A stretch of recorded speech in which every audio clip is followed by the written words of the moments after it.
actually not even going to sit down yet because we're going to start with a movement thing, yeah? So we're going to get up and we're going to kind of go over there in the corner so that and you will get to come back to your seat, like we're not taking a long field trip or anything, but let's go over there. So we're just going to do this thing on, like, a lot of the work that I do is based on how do we make consent foregrounded in touch and in dance. And so we're going to do a little activity together where we say yes and no to certain kinds of touch.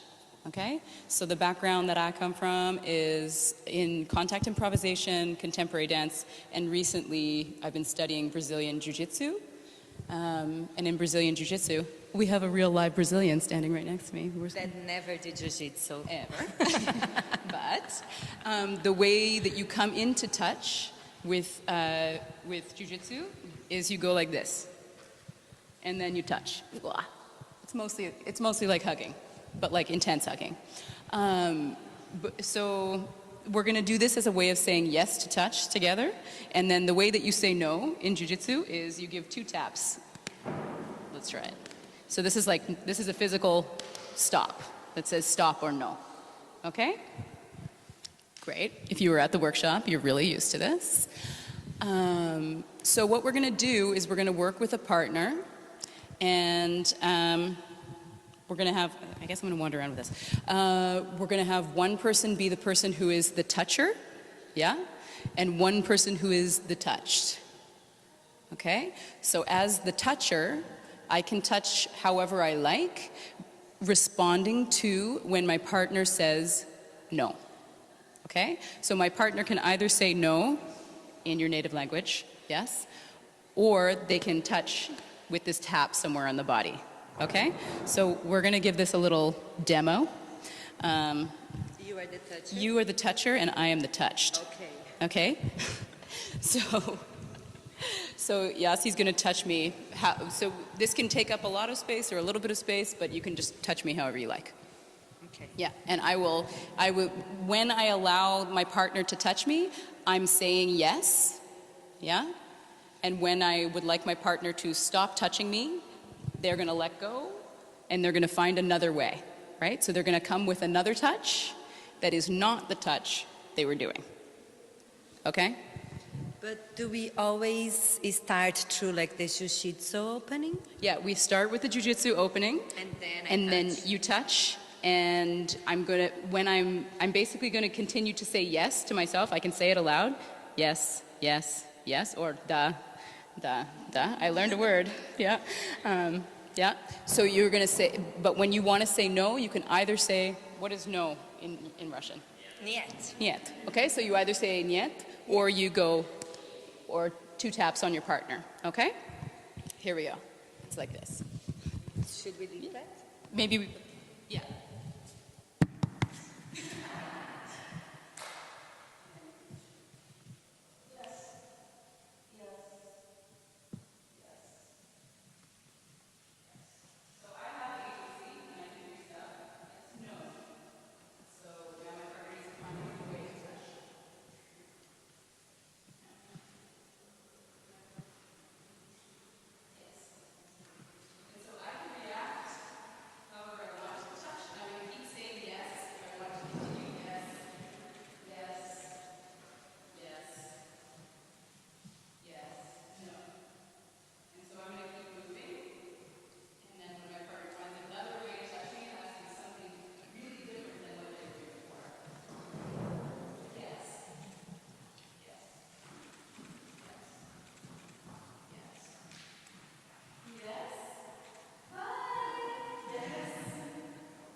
This is what we're going to do. I'm going to be the toucher for a second so that you know that the touching doesn't have to look like dance. Okay? For clarity, all humans, we can work on consent together. Okay? So we'll start again. With microphone. Yeah, and you're going to say yes or no to the touch. Yes. Yes. Yes. Yes. No.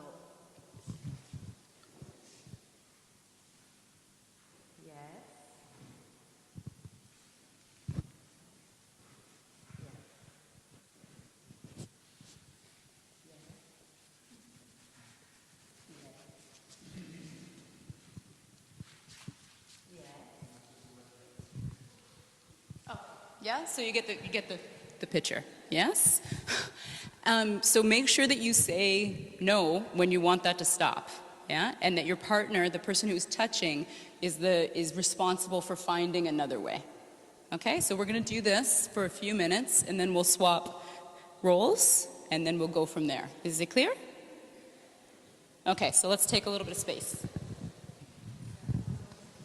If you have questions, you can come and ask me and I'll explain further into the microphone for the interpreter.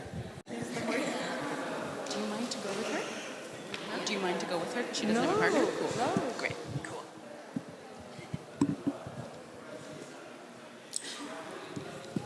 Explain it. So, yeah?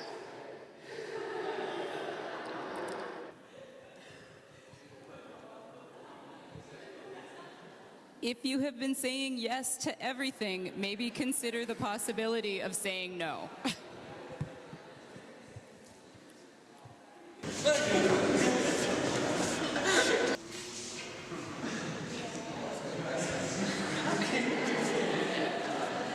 Did not say no one time. Just like allow, you don't have to put your hand up. Just think for a moment, how many times did I say no? What was the kind of touch that I was saying no to? And what were the reasons that I said no? Okay? Cool. So we're gonna switch roles. Yeah? I'm trying to check and make sure that everybody's with me. Okay, we're gonna switch roles. And so you can maybe go a little bit further if you're, there's a desire to say yes. Am I correct?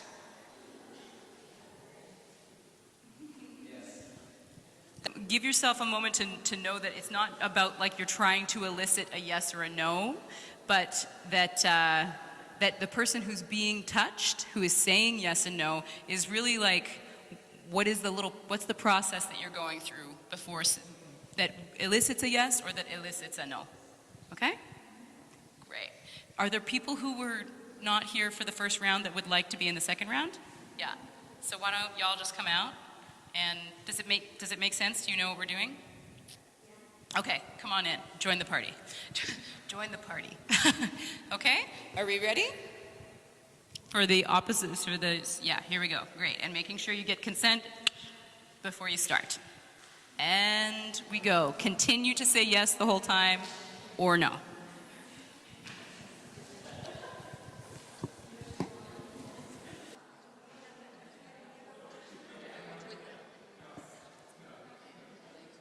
Absolutely cool. Yes. Maybe when the time passes, later. I don't. We're going to talk about it too, so it's not like we're just going to leave it.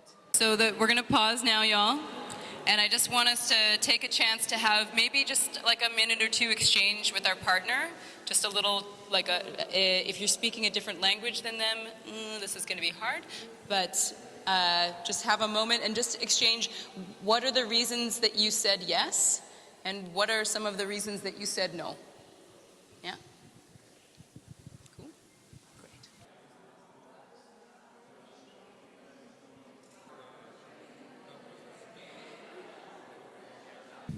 So yes, thank you for the jiu-jitsu.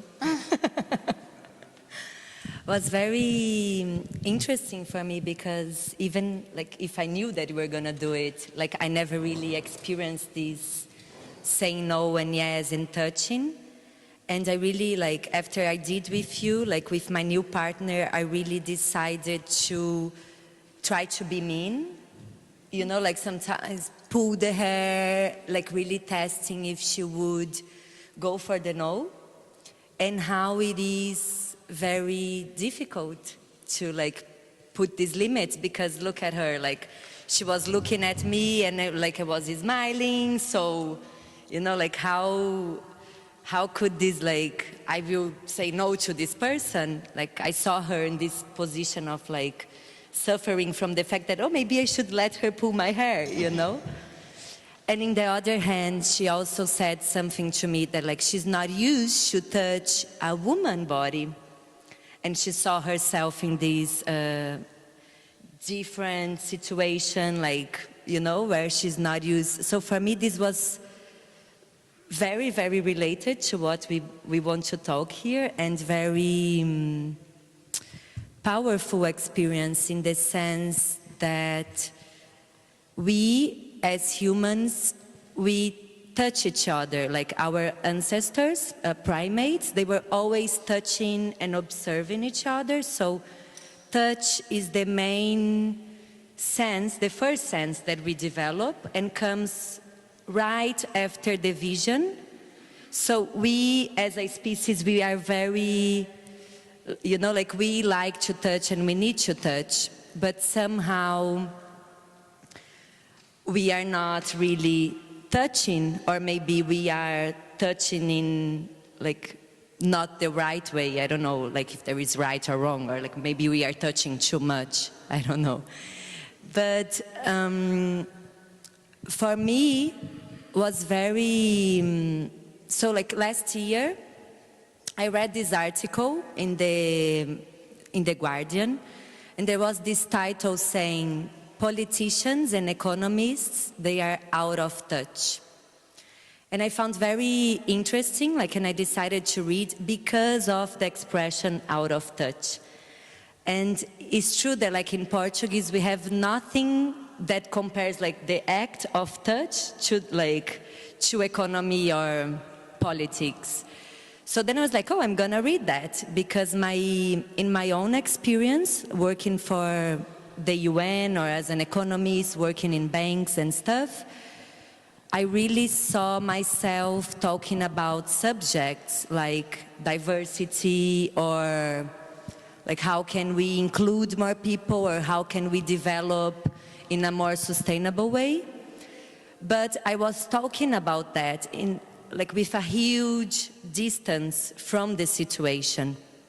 And like when I was 28, like some years ago, I went to dance school, and the main reason for that was exactly to learn how to touch or to be closer to people. And somehow there I really experienced the like, oh my God, I was talking about diversity and like prejudice or whatever, but I was not really able to touch everyone, or like I was still feeling like that distance, which I also saw here, like fear of touching the other.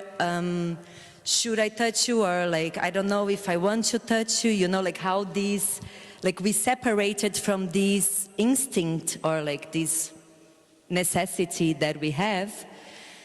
And yeah, and in the other hand, when you say like, you can say yes or you can say no, also made me think of that. Okay, we are not touching each other, we should touch each other more. But then came what you said to me yesterday about, it's very easy to talk about the poetics of the touch, like, oh yeah, so let's touch each other, let's like, you know, hug everyone, and without putting boundaries to it, like without talking about the politics of the touch. Yeah, I think that a lot of my work is, because I teach in a contact improvisation context a lot, and I get invited to teach because of my dancing. But then when I bring these kind of ideas around consent and around the exclusion of queers and women and folks of color from those spaces, like spaces that have ideas around boundarylessness and around freedom, often a place that's set up that says there's no boundaries and there's all these freedoms, it's like freedom for whom, and generally, when there's a place where there's no boundaries, it's a place that's upholding intense heteropatriarchy. So a lot of my work is around this, and so I've spoken with other teachers who are like younger, like not like first generation or second generation contact teachers, and are women, and realizing like this is like a common thing, that we're having to deal with the safety of our peers who are women in the classes and trying to do a lot of education around boundaries around touch inside of our classes. And our access to going deeper into the poetics around touch is actually quite limited because there's a lot of really dealing with safety issues, because when we're talking about women's bodies, we're talking about like more than 50% of those bodies have been sexually assaulted, and we're talking about trauma that really exists and is held in our bodies. And I think it's a place of responsibility for me as a teacher of touch to take this on, because it's necessary for folks to be able to get to a place of physical and poetic risk. But I just really feel like there's no point in trying to get there if there isn't first a groundwork on agency around what I say yes and no to in my body. And I think that this really relates to what we were talking about yesterday. We had a little talk, which is the economy of the body in dance, and our bodies basically being our livelihood as dancers and as teachers of dance and as choreographers. This thing, if it's not working, I'm not eating, right? And so I think that what we say yes to really goes outside of sometimes our ethical boundaries and sometimes our values, and I just want to trouble that inside of our community in contemporary dance, instead of being like, oh, it's a problem, oh, heteropatriarchy is a problem in the world, or oh, it's a problem, you know, in institutions. But like, what is the institution of the classroom, and what is our responsibility as cultural workers, and really specifically as dancers, to each other? Yeah.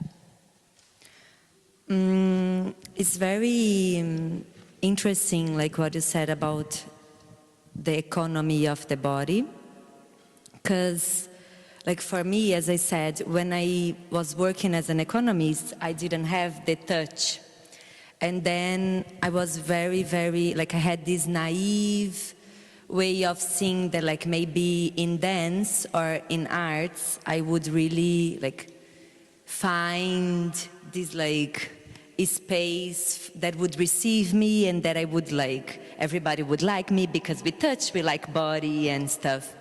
But actually, I find this word super similar to a company.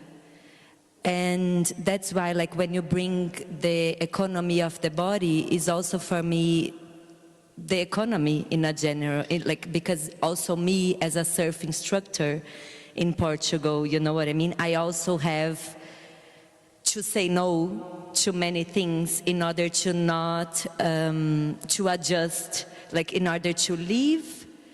So I don't say no to those things, and I accept like a lower payment, or also when I was in the UN that I would see things going wrong, but I was fearing the fact like that I cannot say that, or I have to shut up because I need this job. So I really find this the same word in the dance field, like for me it's just more of the same, It's just that somehow now what I do makes me a little bit happier, you know, like in the sense that like somehow I'm working more with my body. But I also think that it is a problem, and it is not that I'm not involved in this problem, you know what I mean? Because yes, because I'm also like grateful and accepting the little opportunities that I found there, and I'm also fearing to say other no's, or like to really stand for like things that I don't really agree in order to continue working. So I'm totally part and a product of this. Yeah, I think that in like fine art, but especially in dance, there's this There's a couple things if we're talking about economy of the body. One is that of all of the forms of making that exist, ours requires the most amount of ongoing training. So there's a lifelong commitment to continued training that exists inside of dance that is less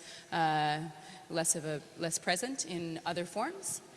And then also that there's this, I think this exists in all sort of like art making modalities, which is this idea that there's the love of the game. It's just like, oh yeah, but you should just really want your art to be there.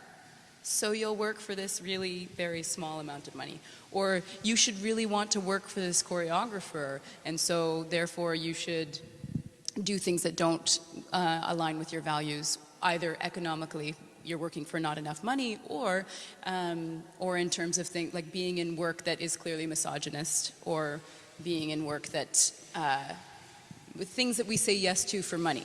I think that this thing that you're saying too is really important, that it's just like to imagine that dance or art is outside of the paradigm of capitalism is ridiculous, and I think it's a way of addressing that is starting to address agency inside of the small places where we have an amount of power as dancers, as teachers, as cultural workers. And as we hear, no, because I think that like looking around, we are all privileged, like somehow, you know, in this room, in a sense that we access things that are that few people can access. Like, look at me, I am working here in Moscow, I am meeting you, who just came from like the dance festival in Vienna, and we all have somehow to use this power, like with people, like with artists that are employing us, or with people that we know, like, and start saying no and putting limits, and maybe like, I don't know, like, because how do you see yourself, you know, escaping from this? Oh, I don't think I see myself escaping. I almost feel like it's more like, how do we dig our heels in more? How do we how do we assume that we have power in a space as opposed to assume that we don't? And I mean, I'm from the States, so when I think about what's going on in the States, it's like, how do we assume as white people that it's not just, oh, well, like, you know, racism is bad and that's really hard, but I can't do anything about it. Or, yeah, or like, how does this apply inside of a classroom? It's like, oh, well, I just saw a person in a position of power, like a teacher, do a thing that really excluded all of the women from that class, from like, in a way. And so how do I just sit there and allow that to happen, or do I use the power of the fact that I am in that room and I do have a voice?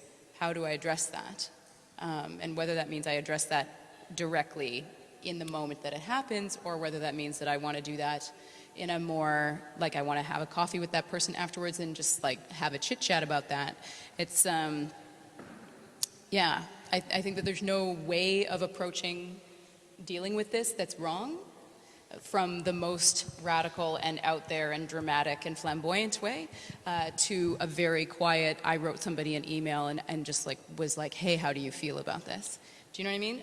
Does this make sense? Am I talking crazy?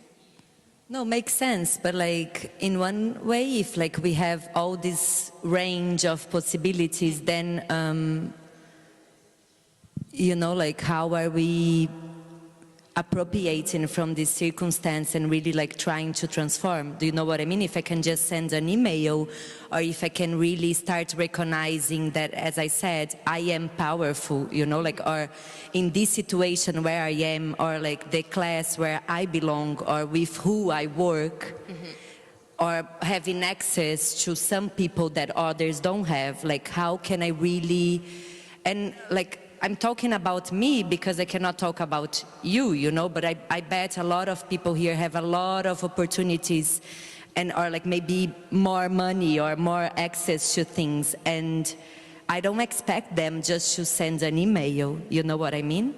But I also don't, like, then based to touch, and going back to touch, my friend said me something very special today, that it is like, that is also in, not opposition is a horrible word, but like questioning also what you said, that can be from the most flamboyant way.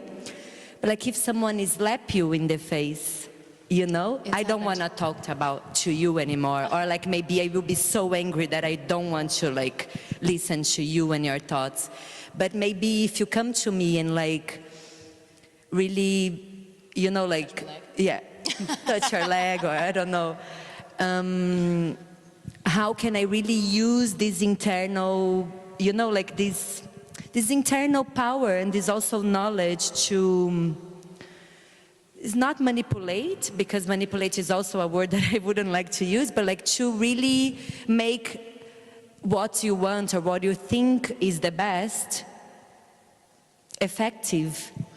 I think it would probably be good to talk about specifics, because I think we're talking kind of like really wide right now. Mm-hmm. Do you want to talk about the Tino thing? You don't have to.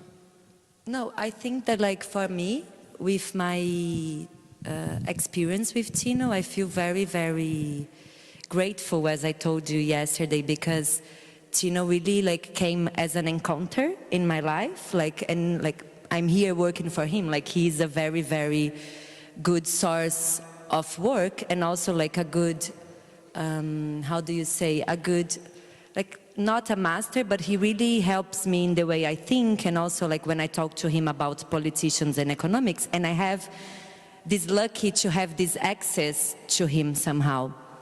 But I think what you meant, like by talking about this, is that I was working in Buenos Aires, and it was very, very interesting, because there, the museum, because of course when we travel with Tino, like their organization like try to install work with local people, and when it happens, like we are also depending on a budget of the institution, like inviting you. And what happened to me in Buenos Aires is that when I got there, I discovered that the payment that what the museum was offering was like very, very low. And I didn't know, because I am from Brazil and I don't have the money, like the same currency. Yeah, the same currency. So I had no idea. And like talking to the people, they started to tell me how that was not okay.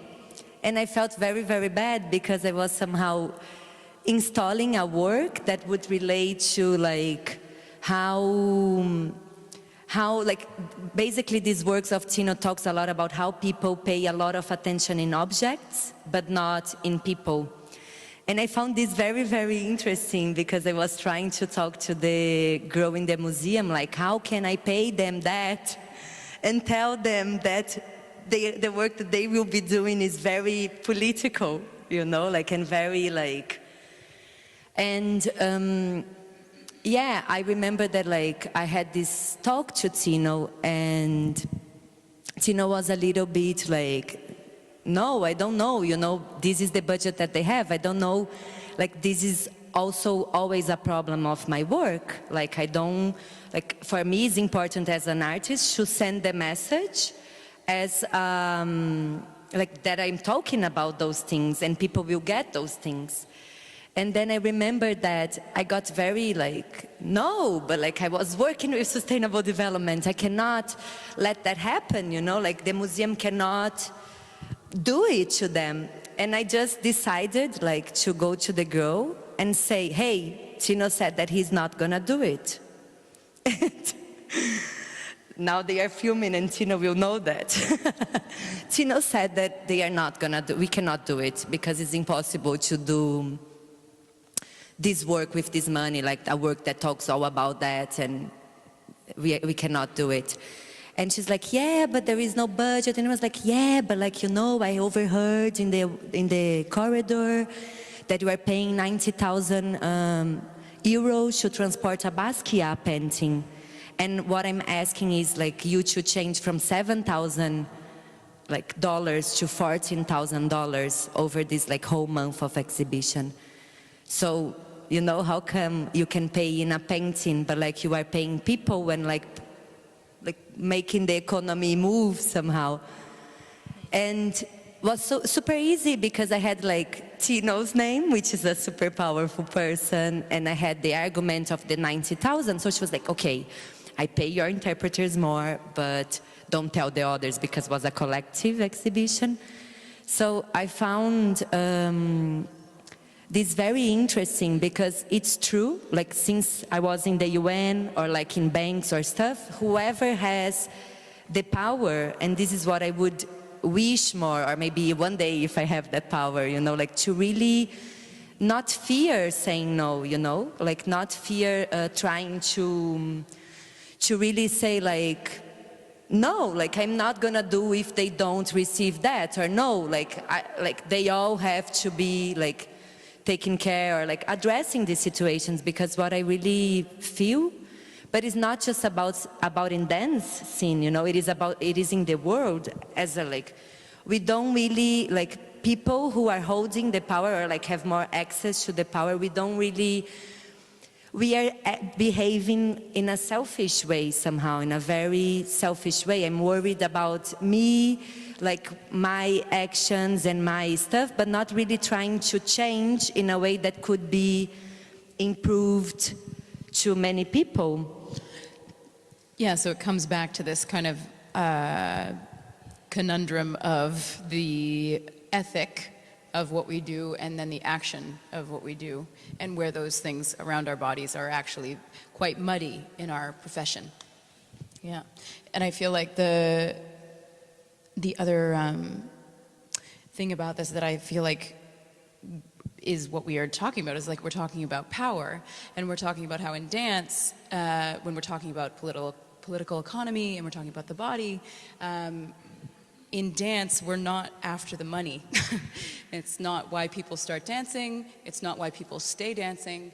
It's not about money, but it is about power. It's about power. It's about cultural currency. It's about cultural capital.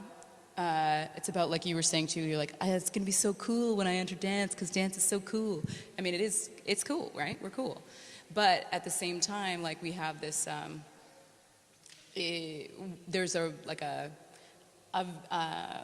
veneer of this coolness, like on Facebook, it's just like, yeah, I'm traveling here, I'm traveling there, I taught here, I taught there, but actually, financially, I'm fucked. And I think that this is the case for a lot of people. Sorry about the translation. But I do think that there's perhaps something to be gained by just being open about the fact that we actually we're not okay. Like the economy of dance, the economy of dancers, the economy of teachers, the economy of choreographers, it's really not okay. It's certainly not more okay than anywhere else in capitalism, but I think that there's this feeling, because we need to admit that we desire power, and whether that kind of power is an aesthetic power or power of coolness or power of getting your work seen in other places, this is power, because it's not money that we're getting, receiving, or, I mean, we're definitely after it on a way of like day-to-day living, but we're not, if we're being honest, in art, in art for money. And so if we're not in art for money, then what then are the conversations that we might need to have about the political economy of our bodies and what we do with them and where we put them and who we work for and how we address that stuff. Yeah. And going back to the touch. Well, I feel like that's about touch. Yes. What's very interesting, because talking about all of those stuff, like was very, going back to the dynamic, was very, like, I could see a lot of the subjects that we talked about, even in bodies from people that are not dancers, you know what I mean? The fear of saying no, because otherwise your job won't be seen, or like you won't get that opportunity, or you can't pay your account. Like, it's also a lot the fear of saying no just because, as she said to me, you are so cute, you know, like you are a woman, or like all those little things of like putting limits, but also like how can we, like, from putting these limits, like going back to the touch thing, like, okay, I'm afraid to touch you, like I don't touch you, like especially like some cultures are very, very far away from the embodiment or whatever. So how can this no, this saying no in the touch can help us to find the right touch? You know what I mean? Or also we, like as dancers, or also we as artists, or like, you know, like, doesn't matter where you are holding the power. Like, of course, I understand you training as a dancer and your body being your way of, like, you know, gaining and yeah, make money.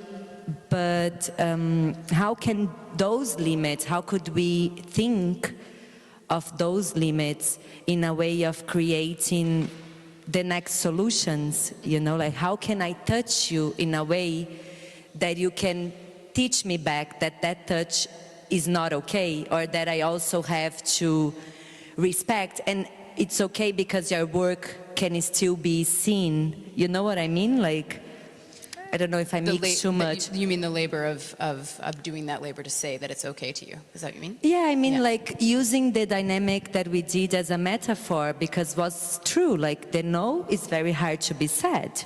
But sometimes I didn't say no because was good, was feeling good. Other times I didn't say no just because I didn't want to go down in that moment, you know? So, like, how can we, by the limits, or like push these, because can also be super like, okay, so I'm not working for that person anymore, you know, or that person is not doing anything to change the world. And I mean, I was already like that. And I don't feel like being like that anymore, like what I said about the slapping, or like the, how can the ways of saying no, to put the right limits, to put the agenda forward, even us to become a more touchable society where I see you and respect you as a human the way you are, or even like me as your employer, or like more powerful person than you, you know? I'm going to bring this back to jiu-jitsu for a moment, because so in jiu-jitsu, the only time that you would say the yeses and nos are super clear because they're based on survival. They're literally like, you would say no, so you would tap when one of your joints is about to dislocate, one of your bones is about to break, or you're about to pass out, or you can't breathe. So these are like, and I've been told by teachers that everything else is just uncomfortable. So that's intense, yes, in this sport where it's like practicing meeting your death on a regular basis, because, yeah, when you are fighting with people who are at a higher level than you, you know they can kill you. It's not like it's maybe not something you talk about constantly, but it's something that you know, implicitly, because you know how the sport works. So when you say yes and no in that context, it's super clear because the risk is so high. And the risk is not a social risk or an emotional risk necessarily. It's really like a physical safety risk. Like, my bones are going to break, I'm going to die, you know, because you can pass out from a blood choke. And if someone doesn't let go when you've passed out, 30, 45 seconds later, you can die. Yeah. So this is like a frame.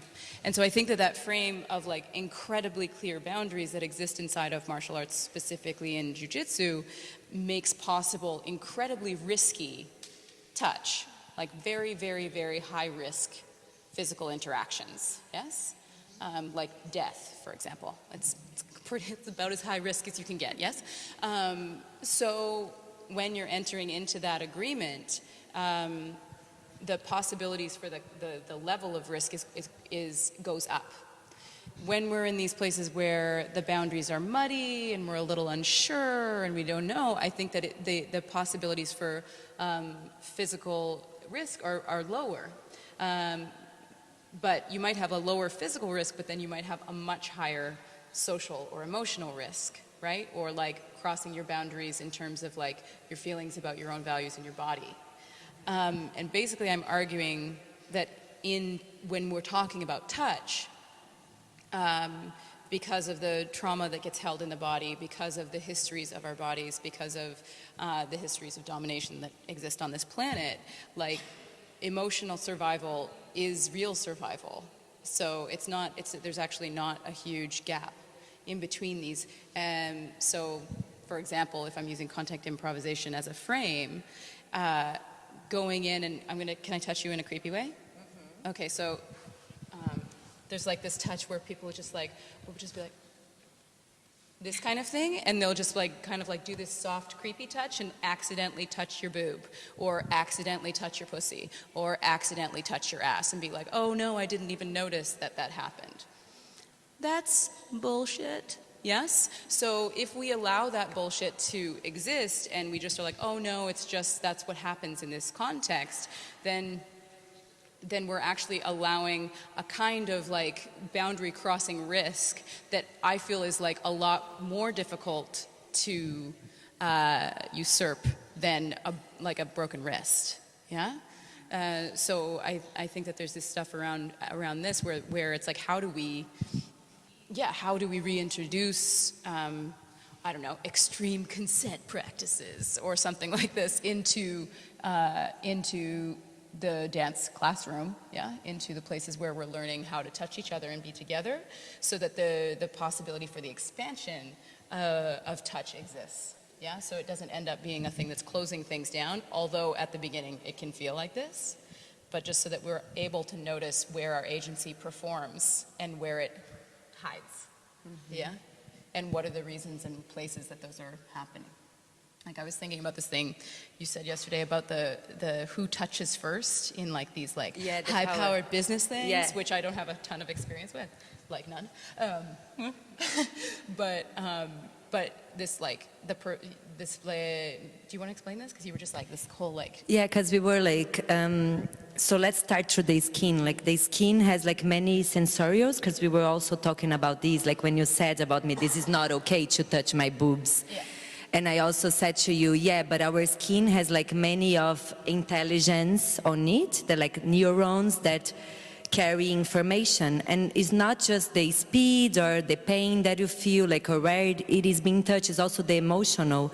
So if you touch me on my boobs in purpose, I'm telling you, I'm gonna recognize it, you know, like, and you all will recognize it, like that person didn't put his hand like in between my legs by accident. Yeah, there's like a creepy uncanny valley, and when it's defended, you're like, seriously? You can really feel it, and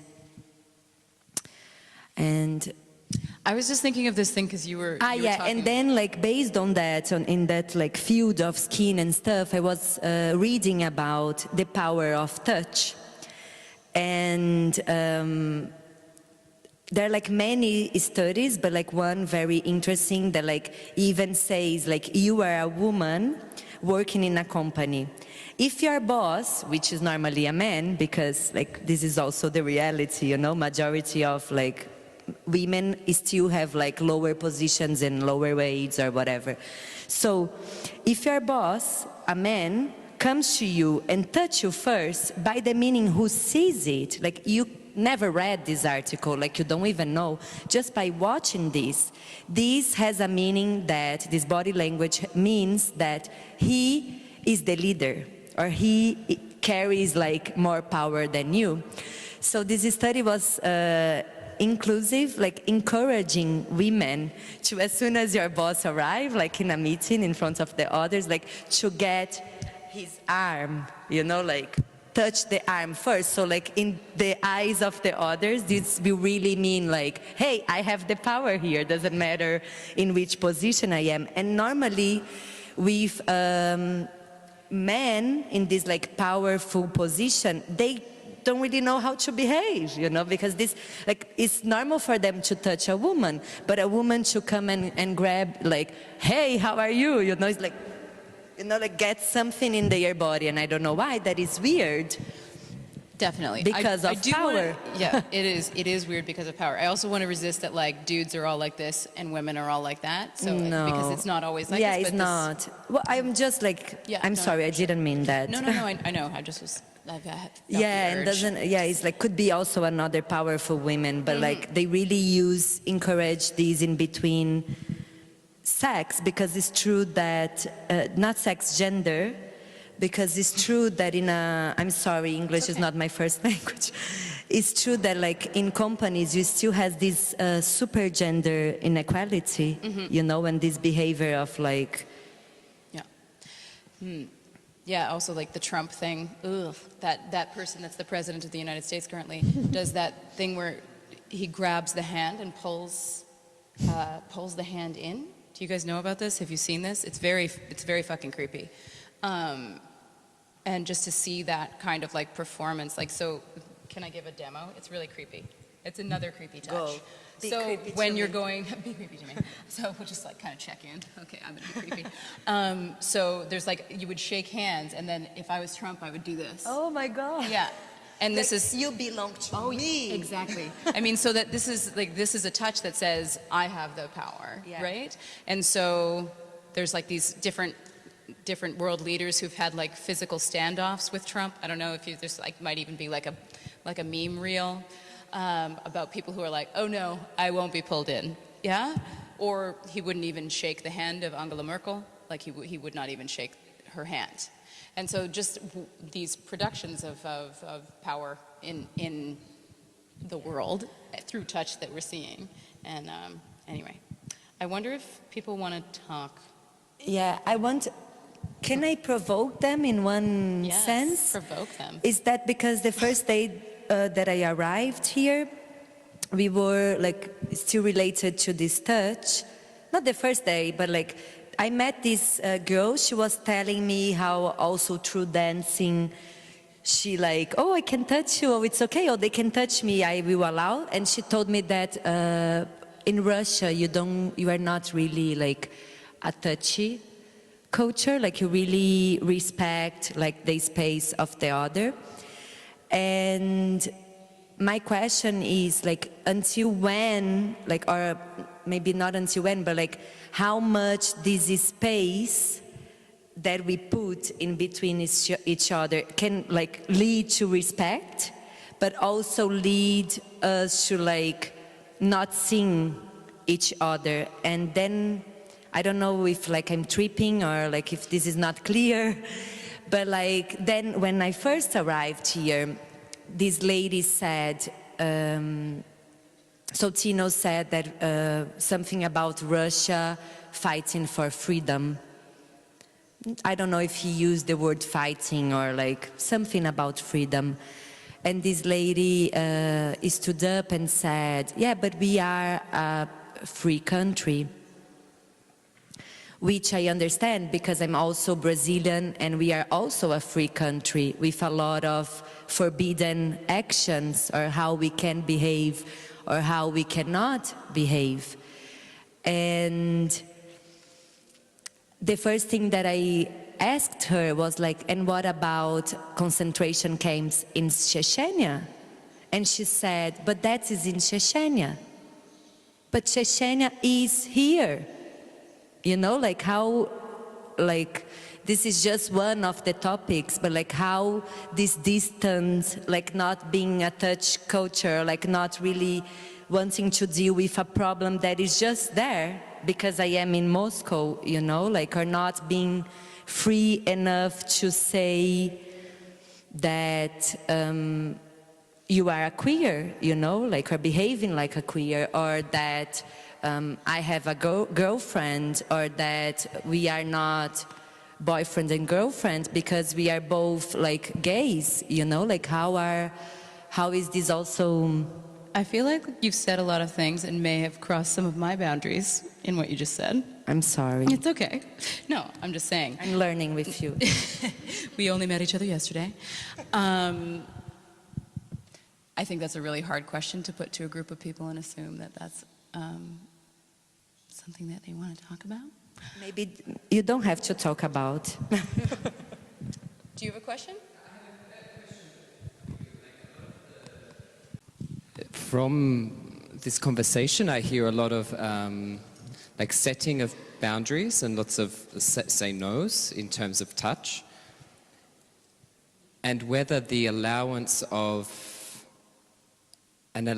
touch or yes to touch, or like an opening of that, say, between man and man in not a sexual way, but just as a behavioral way, or, you know, the same gender, whether this allowance or like acceptance of like moving touch forward, for example, could possibly be a way of changing an acceptance towards these issues such as, I don't know, homosexuality, where this gender touch is forbidden. You know what I mean? Like whether there can be in a social... Yeah, like we're saying yes to touch is actually forbidden in certain... Is that what you mean? That like in certain kinds of touch are... The no is more implicit? I'm sorry. So like social... Like from the conversation, it's about setting clear boundaries of no, or this is how I'm understanding it. Whether there is, by dissolving these no's, a potential to also establish new boundaries through yeses, say, somehow, or... I think that it's not about saying no all the time. It's about the no being available. Mm-hmm. Because I think that it's really missing, like in terms of labor and in terms of touch and all these things. Like mm-hmm. The actual ability to say no is not there, and that's why I find it so important to practice it. So then when we do say yes, we know from a basis of the fact that there's other options, that yes is actually really clear and considered instead of just assumed. Mm-hmm. Do you know what I mean? So for me, it's not about being like, say no to everything. You know, I love saying yes. It's like one of my favorite things to do. Yeah. But I think that when we're talking about like political economy of the body, the no is not really there. Yeah, it's kind of a non-existent. And there's social repercussions for the ways in which that no gets performed. Yeah? But on the same... Receiver, no? Sorry? The no is not there by the receiver. That the no is... A lot of no's for those who are touching. You know what I mean? Like the giver. I don't understand what you mean. You want to tell me what you mean? Because when you put, like, when you talk about the no, is like just for you to know that the no normally is not there. You talk about in the perspective of the one being touched, not of the giver. Because, like, in society, I see many, like, power, where the power comes from, saying no. Okay. This no. You know, that is also not your no. Like, so you are talking a lot about for who being... like the person being receptive, the receptor. Yeah. But you meant something different. Yeah. Yes? So, but like for example, like if I'm walking down the street with my friend, who's a male, and he goes to put his arm around me like this, and I'm not feeling comfortable in Russia, and I say no. Yeah. Could alternatively I say yeah, like I'm going to do this. Say yes somehow, and then this could also provoke like a normality of behavior. Yeah, I hear what you're saying. I also feel like, you know, whenever you create a binary, you end up with this problem, no? Yeah. Yes. So if we only have those two options, then it's that it also has to do with like within each and every context. It's like, okay, within me being in a dance studio and me being in a position of power as a teacher, I have to consider what this is in that moment. But with y'all walking down the street, this is also a different context, and it's like you have to make choices about your personal safety, right? And so you're saying yes to that touch is in certain contexts going to put you in danger. And so I think that this is what I mean about like how do we measure risk around touch, and how do we measure measure is maybe the wrong word, but like how do we encounter in what context what our safety means as queers or as dancers or as people who are professional touchers, yeah? And so I think that the example that you're bringing up is another context where actually the power position switches from the yes to the no, yeah? And yeah, like visibility of queers being openly affectionate with each other is a really big deal in a lot of places, and I think very specifically here. But there's places in the States where I wouldn't hold hands with a partner because of my feelings around safety. And so I think that the necessity also to frame what is possible, what is risk, what am I saying yes to, where are my boundaries in this context are really, really important. And that's what I'm talking about, rather than being like, it's always about this. Yeah, yeah. Does that make sense? Yeah. But my question was more direct, maybe it also wasn't clear, like also with my brother, you know,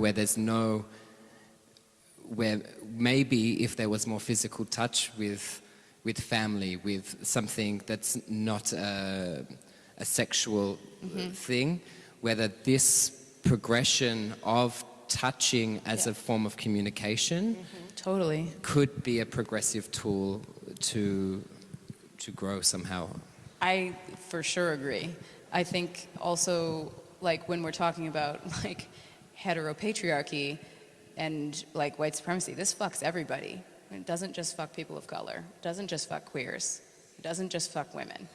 Like, the possibilities for an emotional life for male-bodied humans is very limited, and so the limitations that exist are put on you by the context of power that we're functioning in right now in this period of time on the planet. So, like, yeah, if we're talking about how do we dismantle patriarchy, one of those things is being like, how do we educate ourselves around touch so that we are allowed, that we encourage, that like we touch our kids, that we like touch our friends' kids, that our friends like, and we are like, I don't know, like my parents have been like squeezing each other's asses in grocery store parking lots since 1975.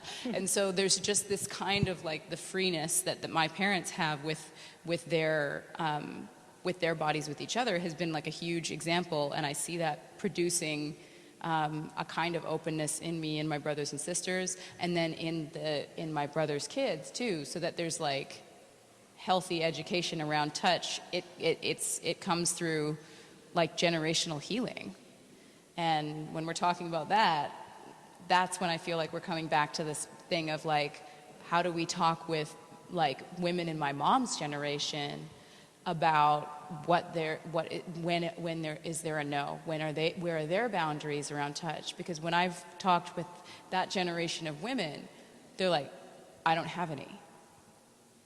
Yeah? And so that's like, oh, yeah, it like gives me goosebumps and makes me want to cry. Because it's fucking real. I need to stop using that word because I feel like it's hard to translate. But yeah, so it's like, how do we make space for a more wide variety of emotional life that exists, and then how do we produce that and generate that through touch? And so with the access that we have as like dance folks, I'm also just assuming that everyone's dance folks, which is not real, but like dance, cultural production, and all of these kinds of things. So how do we re-educate ourselves around intimacy? No big deal. Do you wanna pass this person the microphone?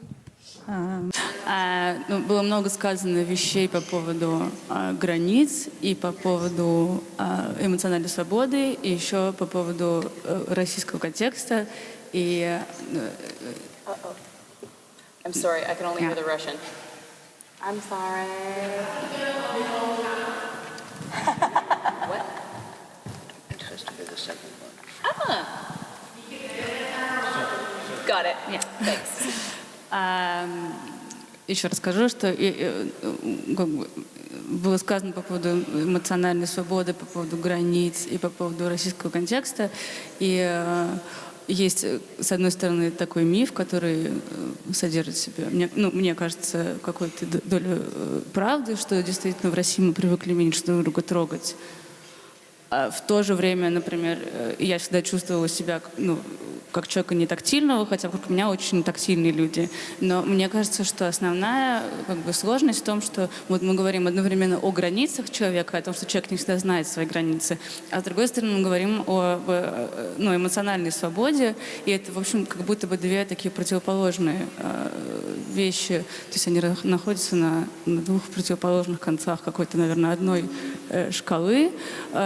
И мне кажется, что вообще, когда мы об этом говорим, говорим о терпимости в то же время, да, то есть какое-то принятие другого. Это вообще все такой разговор про эмоциональное здоровье, индивидуальное и общественное. И, возможно, как раз-таки путь к терпимому обществу лежит через какое-то понимание того, что в целом очень важный разговор о том, как человек себя воспринимает в обществе, и о том, как мы готовы принимать другого, как мы готовы принимать себя, и как мы готовы, с одной стороны, говорить о своих чувствах больше или меньше. И вот в этом смысле это такой мост к тому, как мы готовы свои границы выставлять. Потому что если мы чувствуем, что нам плохо и не подходит, допустим, то, как человек нас трогает, то мы не всегда можем ему в этом сказать, потому что мы не всегда можем признаться в этом. И очень много агрессии и неприятия выходит именно из того, что в России в этом, мне кажется, просто этого очень много. Такое неспособность нет в культуре какого-то привычки говорить о своих чувствах и о своих потребностях. Вот. То есть, наверное, если бы мы как-то об этом говорили или начнем говорить больше, то через какое-то время это превратится в том числе в большую терпимость.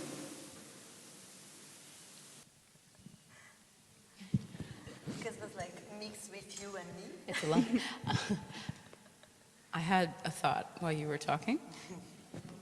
I've never done this like automatic translation thing. It's like I feel like we're in a movie in the 60s about the future.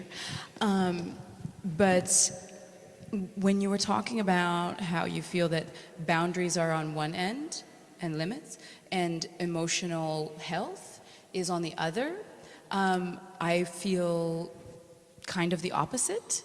I feel that the possibility of emotional health and emotional risk and possibility exists and goes up exponentially when I feel safe to be able to express myself.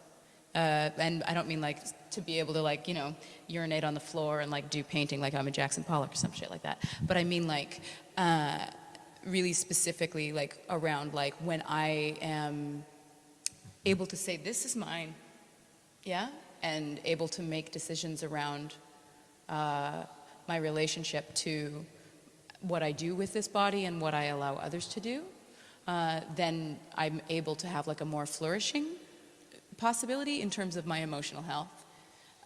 But I also may have misunderstood what you were saying. I agree with what you said, and I think this is part of what she meant, because she was also saying that it's not that this is not just part of the culture, but they don't feel safe, for example, going to the street, protesting, saying no to it, putting boundaries against things. I think this related a lot for my provocation to them, how freedom, or... Sorry, I interrupted. No, you did very well.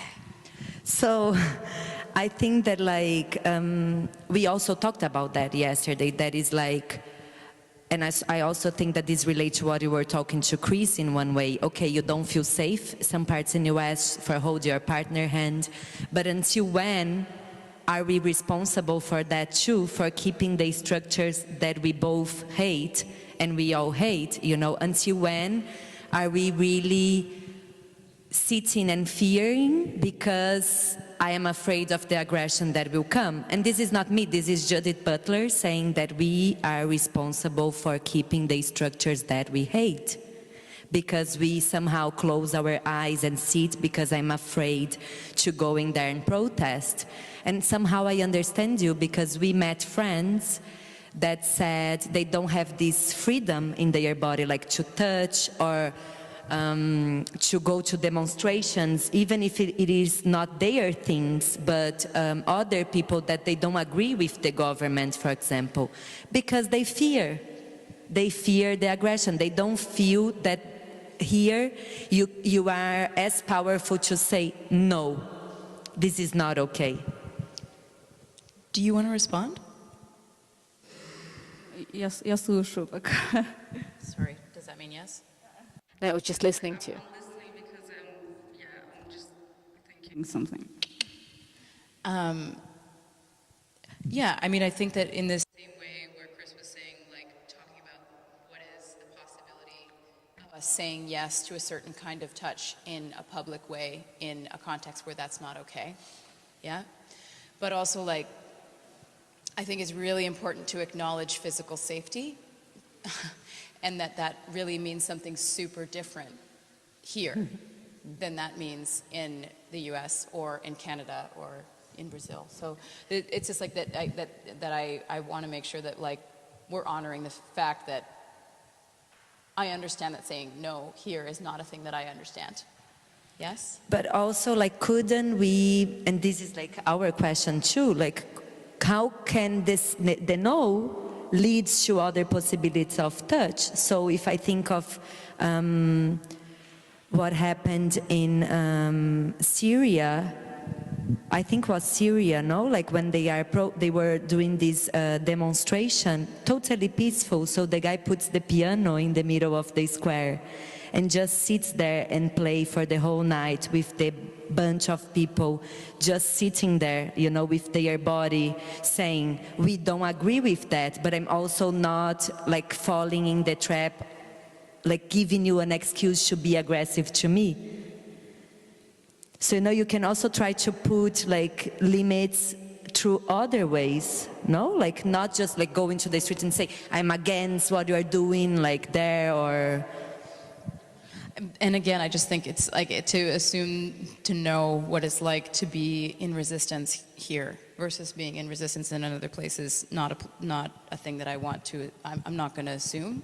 But I also feel like if I think about Charleston, Charlottesville, where there's been like an attack, a white supremacist attack, and a person's been murdered last weekend in the U.S. And when, for example, thousands of white supremacists got a permit to march through a town, and I just think that the kinds of like, there are certain moments when you do there's issues around how people respond. Like the response wasn't polite enough, the response wasn't poetic enough, the response wasn't whatever enough. I think that in certain contexts, like you just can say like no emphatically and loud and with your body. But again, like this is so specifically related to whatever context you're dealing with, like in Moscow or somewhere else. I don't want to shut it down, but I do want people to be able to talk with each other before we end. Does anyone have another question before we go, like kind of back with our partner and maybe like sort of go into a few groups where we talk amongst ourselves? Because I know it's like wah, wah, wah, wah, wah, for a while. Yeah? У меня был на самом деле вопрос про вот именно безопасность, как это, прикосновения в танцевальном зале, потому что я, ну вот, я не танцую, но я довольно хорошо представляю себе реалии, как сказать, репетиционного процесса, и я могу себе представить только какие-то такие очень крайние варианты, когда какое-то прикосновение может быть не очень приятным, и хотела спросить, как это может быть, потому что мы-то привыкли, что в танце, в репетиционном зале, в принципе, любое прикосновение имеет место на существование, и сложно отделить согласия от несогласия. Там, я не знаю, когда репетируют поддержки с партнером, то тоже куда вот он, как он возьмется, так это и будет. И какие могут быть вообще ситуации, в которых это действительно несогласие выражается, и как это вообще может быть.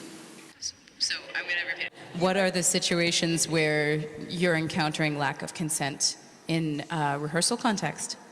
Specifically rehearsal context or just? Yes, Yeah? rehearsal, well, dancing context. A dancing context. Okay. I'll give an example that is another contact improv example. So I arrived at doing this kind of work through observing the way that there was inequities in what's possible around consent in that community as a queer lady. Yeah? And so for 1 year, I decided that when someone's hand was on my vagina or on my tits, I would scream that. I would yell it. I would actually sing it. So I'd be like, "You're touching my vagina. You're touching my vagina." And I would just keep singing it until an encounter happened where, what did that produce? Yes? That produced a lot of laughs, because if someone was like, "Oops, I am," and then it would be like, okay, I didn't mean to do that. And so like maybe a little bit of awkwardness, but this would happen. It happened a couple of times where I was, one might say assaulted, where I was doing that, and then I was singing it louder and louder, and the person would not take their hand off. Yeah? And and I kept doing it for really like a minute, and that's a long time to be singing that "You're Touching My Vagina" song, It's really like every now and then. It's not an ongoing, it's not a whole pop song, but it was approaching half pop song length, and I was just like, this is really fucked up, yeah? Because the person knew, and they were in a place where they were really holding me down. This is pre my jiu-jitsu days. But also, so this was like an encounter that was really fun. And then I actually had to like really work to get the person off of me, and then like push them away, and then like I was not in the mood to talk with that person at that point. Yeah? So this is kind of twofold. So it was that, and then like a few months later, I was at something where I saw somebody who was at that jam, and I was talking about this because I just take it upon myself to just talk about uncomfortable things with people all the time. And so in this conversation where I was like talking about this with someone else who I knew did contact, she was just like, "Oh yeah, I was at that jam. You were really being kind of rude and disturbing the jam." And I was just like, "What?" Like I was just like, "Seriously?" And then like that went into a really long conversation around basically how straight women support straight men to do fucked up things to each other. So this is an example where my boundaries were crossed because of, the work that I'm doing in this way. So this is like, it's an extreme example because I'm engaging with this work in a rather extreme way. But yeah, that's one example where that's happened. And then I know that there's a lot more subtle examples where people get partnered with somebody who they have said they don't feel comfortable touching. And then they end up, like the choreographer's just like, "Them's the breaks. That's who I hired," Like someone who you may have had a kind of altercation with in another way, yeah? Yeah, and then, I've seen people break their arm during a performance and continue going because, this is like not specifically around this, but like literally I saw a show where a woman broke her arm and was encouraged to continue to finish the show with a broken arm. And it's just like, we're really missing some shit here, people, if we're making somebody who like literally had a ballistic injury happen continue for a dance show, yeah? So, and I'm not sure exactly what the context of that was, whether it was her that wanted to continue or the choreographer that insisted or whatever, but I think it really calls into question our ethics around what is safety, what is risk, and how do we engage with it. Yeah. Does that answer your question? Yeah, thank you for sharing. Yeah. Would people be open to going back into our smaller groups for a moment? Jiu-jitsu? No, you don't have to do jiu-jitsu. Although I was thinking maybe we would do that, but we won't. It's late. Mic drop. So we were thinking maybe that we could go back with our original partner and maybe get with two other couples that were doing this original thing. And if you were not around for that, you can just join any group and then just have a smaller discussion where you can chat with each other just around like what's come up for you throughout the last like couple of hours while we've been, or like hour and a half while we've been chatting, and just leave room for those conversations to happen a little bit more in private. Does that sound okay? Great. So obviously you can use chairs or not, and I think that we'll join a group, yeah? Yeah. Yeah. Cool. And if you need microphones, so if you need translation, if you, yeah, it's probably just us that needs the translation, I imagine.